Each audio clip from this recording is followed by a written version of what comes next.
Hello guys, नमस्कार। मैं भावेश गजपाल पुनः आपके साथ आपके अपने यूट्यूब चैनल लक्ष्य विद भावेश गजपाल में। यदि आप चैनल पे नए हैं तो चैनल को सब्सक्राइब जरूर करें। साथ ही बाजू में जो बेल आइकॉन है उसे प्रेस करके रखें, उसे ऑन मोड पे रखें ताकि जैसे ही मैं कोई वीडियो डालूं आपको वीडियो प्राप्त हो सके, वीडियो स्किप ना हो। आज हम पढ़ने वाले हैं इकोनॉमिक सर्वे आर्थिक सर्वेक्षण का पार्ट 4, जिसमें आज हम पढ़ने वाले हैं लोक वित्त के बारे में। वैसे तो ये बड़ा टफ अध्याय है, चैप्टर है, लेकिन इसको मैं पूरे डिटेल में, मतलब जो आपके इकोनॉमिक सर्वे में नहीं दिया है कंटेंट, उसके साथ थ्योरी भी पढ़ाऊंगा ताकि आप सीख जाएं। ठीक है। और दूसरी बात, यदि मैं पीडीएफ दे रहा हूं आपको, ठीक है, जो मेरे मेंबर्स हैं उनको, तो वो केवल पीडीएफ ही ना देखें। पीडीएफ इससे बस काम नहीं बनेगा, इसमें कुछ चीजें मैं एक्स्ट्रा बताता हूं कि कैसे पढ़ना है, कैसे देखना है। यही तो आपको चाहिए ना कि बजट को कैसे, आर्थिक सर्वेक्षण को कैसे पढ़ना है, ये आपके पास होना चाहिए। ठीक है। तो ये पूरे अलग कॉन्सेप्ट में या नए कॉन्सेप्ट में मैं पूरा इसको बनाया हूं। ठीक है। तो उसी हिसाब से हम इसको पढ़ना चालू करेंगे। ध्यान से देखेंगे। अब हम सबसे पहले हम देखेंगे बजट का उद्देश्य क्या होता है। तो ऑब्जेक्टिव ऑफ बजट ये क्या है भाई, ये क्वेश्चन पूछ देता है बार बार, है ना। तो इसको याद रखना है, आर्थिक वातावरण का निर्माण करना जिसमें सामाजिक व आर्थिक लक्ष्यों की पूर्ति के लिए संसाधन उपलब्ध हो सके, उसे हम क्या कहेंगे, बजट का उद्देश्य कहेंगे। बजट उसी लिए जारी किया जाता है। ठीक है। चलिए आगे बढ़ते हैं हम। बजट में जो अलग अलग मद रहते हैं उसकी राशि करोड़ रुपए में यहां पर अलग अलग दिखाई गई है। हमको केवल ये चार्ट तो वैसे 3-4 खंड में बनता है, जिसमें 19-20 का पुनरीक्षित अनुमान भी रहता है, लेकिन हम केवल बजट अनुमान या अग्रिम अनुमान ही पढ़ते हैं। ठीक है। तो ये मद यहां पर दिए गए हैं, अलग अलग मद, और यहां पर केवल 2020-21 का बजट अनुमान, ब आ का मतलब है बजट का अनुमान ही हम पढ़ेंगे, जिसमें हमको राजस्व प्राप्ति हुई है 83,831.30 करोड़ रुपए। राजस्व व्यय जो हुआ है 81,399.95 करोड़ रुपए। आगे पूरा बताऊंगा राजस्व प्राप्ति कैसे निकालते हैं, राजस्व व्यय कैसे निकालते हैं, राजस्व घाटा क्या है। डिटेल थ्योरी भी पढ़ाऊंगा आपको, आर्थिक सर्वेक्षण के साथ साथ इसमें पूरा थ्योरी भी कंप्लीट कराऊंगा इस चैप्टर में। ठीक है। तो राजस्व अधिक या राजस्व घाटा क्या होता है। ठीक है। तो ये है आपका टोटल 2431.35 करोड़ रुपए। पूंजीगत प्राप्तियां 12,259 करोड़ रुपए लगभग। पूंजीगत व्यय 13,814 करोड़ रुपए लगभग। ऋण एवं अग्रिम 435 करोड़ रुपए लगभग। कुल प्राप्तियां 96,091 करोड़ रुपए। कुल व्यय 95,649 करोड़ रुपए लगभग। वर्ष के शुद्ध लेन देन 441 करोड़ रुपए। और राजकोषीय या वित्तीय घाटा इसको पूछ देता है, तो राजकोषीय या वित्तीय घाटा लगभग ऋणात्मक रहा है। देखिए कितना है, निगेटिव 11,518 करोड़ रुपए रहा है, मतलब घाटा हुआ है, दिखा रहा है ना। ये स्रोत क्या है भाई, वित्त सचिव का स्मृति पत्र से। पू आ जहां पर लिखा रहेगा वो पुनरीक्षित अनुमान होगा, और ब आ जहां पर लिखा रहता है वो बजट अनुमान होता है। ठीक है। यहां पर इंडिकेट कर दिया हूं, हमको पुनरीक्षित अनुमान से कोई मतलब नहीं है, हमको केवल बजट अनुमान पढ़ना है। अब हम यहां से देखेंगे कि राजस्व अधिक क्या है। तो राजस्व की अधिकता या कैसे प्राप्त करते हैं, तो राजस्व की प्राप्ति माइनस राजस्व के व्यय, दोनों का जब अंतर निकालते हैं करोड़ रुपए में राशि, तो वो राजस्व अधिक की निकलता है। कुल प्राप्ति कैसे निकालते हैं, जितना भी राजस्व प्राप्ति हुआ है और जितना भी पूंजीगत प्राप्ति हुआ है, पूंजी के अंतर्गत जो प्राप्ति हुआ है वो राजस्व प्राप्ति, मतलब जो कर से, जो टैक्सेस से आपके पास राजस्व में पैसे आए हैं, और पूंजीगत मतलब अन्य मदों से जो पैसे आए हैं वो पूंजीगत प्राप्ति में आता है। ठीक है। कुल व्यय, राजस्व व्यय प्लस पूंजीगत व्यय, तो ये कुल व्यय निकलेगा। ठीक है। घाटा कैसे निकलेगा राजस्व में, तो कुल व्यय माइनस कुल प्राप्ति। ठीक है। कुल व्यय माइनस कुल प्राप्ति से आप क्या निकालेंगे, घाटा निकालेंगे। ठीक है। व्यय आपका ज्यादा है और आपको प्राप्ति कम हुई है, इसलिए प्राप्ति के सामने निगेटिव है। ठीक है। यहां पर प्राप्ति आपका ज्यादा है लेकिन व्यय आपका कम हुआ है, निगेटिव, इसलिए राजस्व अधिक है। राजस्व घाटा, राजस्व अधिक आपको यहां पर दिखा है। इसका थ्योरी भी आगे मैंने शामिल कर रखा है, वीडियो में अंत तक बने रहें। अब हम देखते हैं बजट में आपको दिखता है कुल प्राप्ति, दो इस तरह इसके, और कुल व्यय दिखता है। ठीक है। तो कुल प्राप्ति के अंतर्गत होती है राजस्व प्राप्ति और पूंजीगत प्राप्तियां। कुल व्यय के अंतर्गत होता है राजस्व व्यय और पूंजीगत व्यय, मतलब टैक्सेस से भी व्यय और जो अन्य मदों से भी व्यय होता है ना। तो ये इसकी राशि करोड़ रुपए में ऊपर चार्ट में दिखाया गया, उसी राशि को यहाँ पर लिखा गया है। ठीक है। अब देखते हैं, आगे बढ़ते हैं। अब हम देखते हैं बजट के घटक, यहां पर आता है मेन चार्ट, मेन। इसको अगर आपने समझ लिया तो आगे के जो क्वेश्चन आते हैं ना उसको मैं बताऊंगा कि कैसे सॉल्व करते हैं, कैसे देखते हैं। तो बजट के घटक, बजट के घटक में हम सबसे पहले दो भाग में इसको डिवाइड कर देते हैं। ए में लिखा है राजस्व खाता, रिवेन्यू अकाउंट। बी में लिखा है पूंजी खाता, जिसमें कैपिटल अकाउंट है। ठीक है। तो ये जो राजस्व खाता है ना, इसके दो मद हैं, एक होता है प्राप्तियां, राजस्व खाता में प्राप्ति भी होगा, राजस्व खाता से व्यय भी होगा। मतलब जो टैक्सेस के पैसे आते हैं उनसे प्राप्ति और उनसे व्यय, वो दोनों प्राप्तियां और व्यय दिखा रहा है। वैसे ही पूंजीगत खाता के भी दो मद आपको दिखा रहे हैं, कौन कौन से, प्राप्तियां और व्यय, एक्सपेंडिचर एंड रिसिप्ट। ठीक है, अब इस राजस्व खाता के प्राप्तियों में फिर दो मद दिखा रहा है आपका। पहला दिखा रहा है कर राजस्व, दूसरा दिखा रहा है गैर कर राजस्व। तो कर राजस्व के अंतर्गत क्या आता है? कर राजस्व के अंतर्गत आता है कर राजस्व। कर मतलब टैक्सेस से जो राजस्व आता है प्राप्तियों में, उसके अंतर्गत क्या आता है? राज्य के स्वयं के कर, मतलब राज्य जो स्वयं टैक्स लगाती है उसका स्वयं का कर राजस्व। तो राज्य के स्वयं के कर का कर राजस्व ये लगभग 49.39% है। इसको पूछता है, यही सब परसेंटेज को पूछता है। ठीक है, तो कर राजस्व के अंतर्गत आपका आता है राज्य के स्वयं के कर का कर राजस्व, मतलब राज्य जितने भी मदों पर टैक्सेस लगाती है, तो वो कितना है? 49.39% है इस बार का। ठीक है, 2021 के लिए आंकड़े के लिए। अब दूसरा इसी में आता है आपका केंद्रीय करों में राज्य का अंश। जो केंद्र जो टैक्स लगाती है उसमें राज्य की हिस्सेदारी भी रहती है, तो उसका परसेंट है 50.61%। ठीक है, इसी प्रकार गैर कर राजस्व, तो गैर कर राजस्व, ठीक है, ये इसके अंतर्गत आता है राज्य का गैर कर राजस्व, मतलब राज्य ऐसे मदों पर लगाती है जिन पे टैक्स नहीं लेते, उनसे वो कमाई करती है, तो ये है 29.85%। केंद्र से सहायता या अनुदान, मतलब केंद्र उनको सब्सिडी देती है, अनुदान देती है, ग्रांट देती है, मतलब कुछ पैसे भी देती है, बीच में देते रहती है, तो वो क्या होता है? केंद्र से सहायता अनुदान, grant in aid from centre, तो ये लगभग 70.15% है। और हमेशा इसका जो अनुदान देती है केंद्र, वो हमेशा उसका परसेंटेज हमेशा ज्यादा रहता है गैर का राजस्व में, ये याद रखेंगे आप। तो आपको मिल गया 4%, यहाँ याद करना है। अब व्यय क्या क्या होता है? ब्याज से व्यय, वेतन एवं भत्ते जो देती है गवर्नमेंट उसमें व्यय करती है, पेंशन देती है ना गवर्नमेंट सर्वेंट्स को, उनमें व्यय करती है, मजदूरी देती है और अन्य व्यय करती है, तो ये सभी व्यय में आएंगे राजस्व खाते के अंतर्गत। ठीक है, अब पूंजीगत खाता के अंतर्गत हम देखते हैं प्राप्ति और व्यय में, तो प्राप्ति के अंतर्गत आएगा उधार एवं अग्रिम की वसूली, पूंजी में आएगा विविध पूंजीगत प्राप्तियां, शुद्ध लोक ऋण, लोगों से जो ऋण लिया जाता है, ऋण ले रहे हैं उनसे पूंजीगत खाता में, लोक लेखों से शुद्ध प्राप्तियां। ठीक है, लोक लेखा में जो शुद्ध प्राप्तियां होती है वो सभी पूंजीगत खाते के प्राप्तियों के अंतर्गत आती है। व्यय में अन्य मद आते हैं। चलिए अब आगे बढ़ते हैं हम। राजस्व प्राप्तियां क्या है? तो सरकार की वह प्राप्ति जो देयता का सृजन ना करे एवं संपत्ति की बिकवाली से प्राप्त ना की गई हो, मतलब अगर कोई व्यक्ति संपत्ति बेचकर या सरकार संपत्ति बेचकर जो प्राप्त करती है उसमें वो शामिल नहीं होगा, है ना। तो देयता का सृजन ना करे एवं संपत्ति की बिकवाली से प्राप्त ना की गई हो, वो आता है राजस्व प्राप्तियों में। जैसे फॉर एग्जांपल 2020-21 का बजट अनुमान के अंतर्गत कर राजस्व, इसके अंतर्गत दो मद है, कर राजस्व गैर कर राजस्व।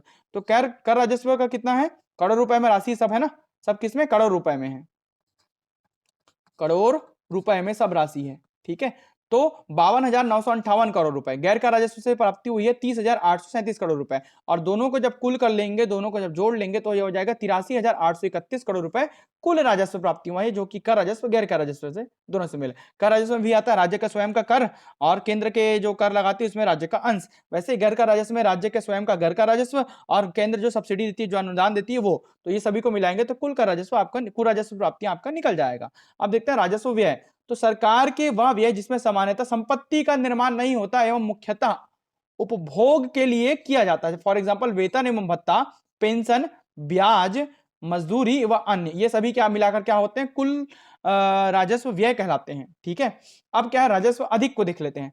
तो राजस्व अधिक क्या होता है? राजस्व आय एवं राजस्व व्यय के मध्य अंतर को हम राजस्व अधिक कहते हैं, मतलब राजस्व आय माइनस राजस्व व्यय। ठीक है, इसका महत्व क्या है? राजस्व आय का राजस्व व्यय से अधिक होना, मतलब ये पॉजिटिव होगा, ज्यादा होगा तभी पॉजिटिव, ये कम है ना, मतलब ये ज्यादा इससे, तो अधिक होना ये एक अच्छी वित्तीय प्रबंधन का संकेतक है। इसको पूछ देता है अगर राजस्व अधिक है तो क्या शो हो रहा है? तो एक आपका उस देश का वित्तीय स्थिति ठीक है, अर्थात राजस्व आय में से राजस्व कारकों की पूर्ति के पश्चात भी 2,431.35 करोड़ राशि शेष बची है, मतलब उसका वो लाभ है, वो जितना भी कमाया टैक्सेस वक्सेस और अन्य चीजों से, और उसने खर्च भी कर दिया गवर्नमेंट ने, या चाहे राज्य हो चाहे केंद्र हो।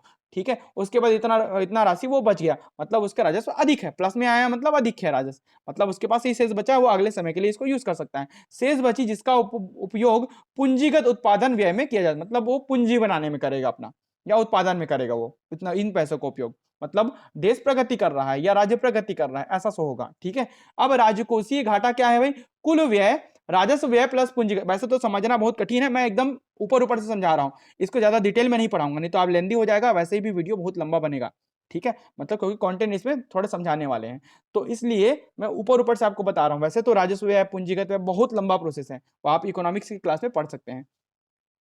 कुल व्यय क्या है राजकोषीय घाटा में, देखिए कुल व्यय में आएगा राजस्व व्यय प्लस पूंजीगत व्यय, इसमें माइनस करेंगे देयता ना सृजन करने वाली आय को, जिसके अंतर्गत राजस्व आय और पूंजीगत आय दोनों शामिल होगा, और वो बिना ऋण के होगा, तो यह निकालेगा आपका राजकोषीय घाटा निकालेगा। अब राजकोषीय घाटा का महत्व क्या है, राजकोषीय घाटा वित्तीय प्रबंधन का सही माप है, वित्तीय प्रबंधन कैसे हो रहा है ये दिखाएगा राज्य और केंद्र में। राजकोषीय घाटा से पता चलता है कि सरकार को अपने कुल व्यय की पूर्ति हेतु कितनी देयताओं का सृजन करना होगा। अधिक राजकोषीय घाटे से अर्थव्यवस्था में मुद्रास्फीति की स्थिति हो जाती है, मतलब मुद्रास्फीति आ जाती है, अर्थव्यवस्था गर्त में जा सकती है।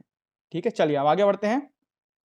प्राथमिक घाटा क्या है, राजकोषीय घाटा में जब ब्याज भुगतान को घटा देते हैं तो वो प्राथमिक घाटा कहलाता है, ब्याज के साथ वो राजकोषीय घाटा, ब्याज भुगतान को हटा देंगे तो प्राथमिक घाटा। तो महत्व क्या है, राजकोषीय घाटा जहां यह बताता है कि कुल व्यय की पूर्ति हेतु कितने देयताओं को सृजन हुआ, वहीं प्राथमिक घाटा यह बताता है, ये या उससे यह ज्ञात होता है कि ऋण में ऋण के लिए राशि का कितना भाग संपत्ति निर्माण हेतु एवं कितना भाग पूर्व में लिए ऋण के भार मतलब ब्याज भुगतान को कम करने हेतु उपयोग किया गया, मतलब कितना उसने संपत्ति निर्माण किया और कितना उसने ब्याज दिया, इसमें इस ब्याज में उपयोग हुआ, यह बताता है आपका प्राथमिक घाटा। अब हमारा मेन पॉइंट है ये चार्ट, चार्ट में केवल सभी आंकड़ों को नहीं लिखा हूं, केवल 20-21 का आंकड़ा आपको याद करना है, 19-20 का आंकड़ा तुलना करने के लिए दिया हूं, 19-20 के आंकड़े से कोई मतलब नहीं है। और इस चार्ट में ना केवल केवल जो हाईलाइट वाला 4 बिंदु के ना उसी बस को पढ़ोगे तो भी चलेगा, उसी से ही प्रश्न आएगा और प्रश्न इसी में बनाते जाऊंगा मैं। देखिए वर्ष दिया है पहले कॉलम में, राज्य का स्वयं का कर राजस्व दिया है, केंद्र के करों में राज्य का अंश, मतलब ये दोनों क्या क्या है, कर राजस्व है दोनों, समझ गए, ये कर राजस्व का हिस्सा है। देखिए कर राजस्व राशि करोड़ में निकाल रहे हैं, कुल कर राजस्व मतलब दोनों को जोड़ेंगे तो ये आ जाएगा कुल कर राजस्व, ठीक है। अब कुल कर में स्वयं के कर राजस्व का प्रतिशत, अब उसी चीज को प्रतिशत में कन्वर्ट किया है, पहले दो कॉलम में रुपयों में है, बाकी में प्रतिशत में है, वैसे कुल कर में केंद्रीय कर का प्रतिशत यहां पर है ना, फिर वर्ष वर्ष प्रतिशत वृद्धि और पूर्व वर्ष से अंतर कितना है, कितने रुपए का अंतर आया है, तो स्वयं का कर और केंद्रीय कर में कितना प्रतिशत वृद्धि हुआ, वैसे ही स्वयं का कर और केंद्रीय कर में कितना रुपयों में वृद्धि हुआ है। मतलब ये अंतिम के 4 कॉलम, शुरू के 1 2 3 4 ये चारों भाई हैं कह सकते हो, और 1 2 3 4 ये चारों भाई हैं कह सकते हैं आप, ठीक है। इसी में से ये रुपयों में दिया आंकड़े, ये करोड़ रुपए में है, ये राशि किस में है, करोड़ रुपए में, ठीक है, दोनों राशि। तो 20-21 का बजट अनुमान राज्य का स्वयं का कर राजस्व कितना था, 26,155 करोड़ रुपए, जबकि केंद्रीय करों में राज्य का अंश मतलब ये रुपयों में कितना था, 26,803 करोड़ रुपए, और दोनों को मिलाओगे तो 52,958 करोड़ रुपए कुल कर राजस्व आपको दिखेगा, ठीक है। अब यही परसेंटेज में बस पूछता है आपको एग्जाम्स में, क्योंकि पूछ चुका है एसीएफ रेंजर सीजीपीएससी का एग्जाम का प्रश्न पत्र उठा के देख लेंगे आप, उसमें मिलेगा आपको ये कुल कर में स्वयं के कर राजस्व का प्रतिशत कितना है, तो जितना कुल कर राजस्व मिला है ना, कुल कर राजस्व याद कीजिएगा, मैं ये वाला बता रहा हूं अभी, कहा ये वाला, ये मान लो 100% है कुल कर राजस्व, ये प्राप्तियों के अंतर, ये मान लो 100% है, तो राज्य के स्वयं का कर उसमें कितना है और केंद्रीय करों में राज्य का अंश कितना है, दोनों को जोड़ोगे 49.39 और 50.61 तो 100% आएगा। तो वही चीजों को आपको दिखाया गया है कि उस ये पूरे 100% में, मतलब ये जो रुपयों में 100% है वही परसेंटेज में 100% है, तो उसमें से 49.39% किसका है, राज्य के स्वयं के कर राजस्व का है, जबकि केंद्रीय करों में जो राज्य का अंश है ना वो 50.61% है, ये याद रखेंगे दो चीजें।